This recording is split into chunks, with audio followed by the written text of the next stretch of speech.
The other day I got to hang out with a friend from high school who I hadn't seen for years. And to our hangout, she brought this journal of questions she had been writing down to ask me because she didn't want to forget, which is very like her and also very sweet. And one of the questions she asked me was if I thought that my experience as a queer person would have been different had I grown up in this day and age versus what I dealt with back then. And I really sat with my answer before I said anything. And I told her, in some ways, I'm sure it would have been easier in the sense that there would have been way more visibility of queer folks than I had back in like the 90s and early 2000s. And there would have been more, I think, overall acceptance and visibility of LGBTQ community. And I remember that in this part of my answer to her, I paused.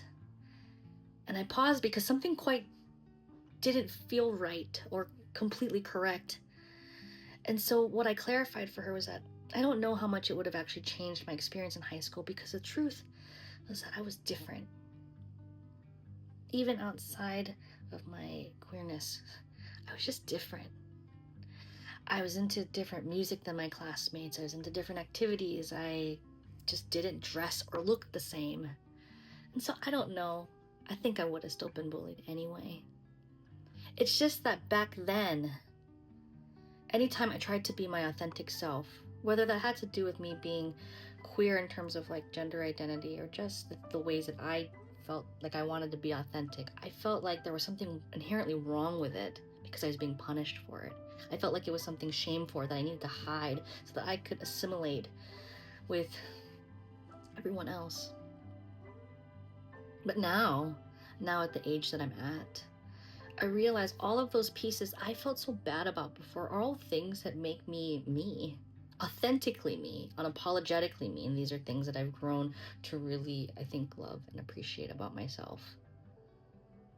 And maybe if I had grown up in this period, I think, visibility of seeing other queer people, particularly queer adults, and queer joy, I think that part might have made a difference. Now, it may not have, I think, avoided me getting bullied. I think I would have gotten bullied anyway, because I was a weird little emo kid who liked Phantom of the Opera and very angsty emo music.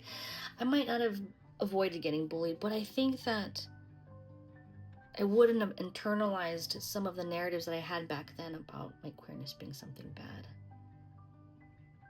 Maybe if I'd grown up in this period, I would have learned that my queerness was something that was a gift. It was an honor to share that part with other people versus something that I needed to hide because it was shameful. Maybe it would have been something that I would have protected because I would have seen the value in it. And I would have recognized that there are going to be people out there who won't see those pieces in me, and that's fucking fine. So maybe that part would have been different.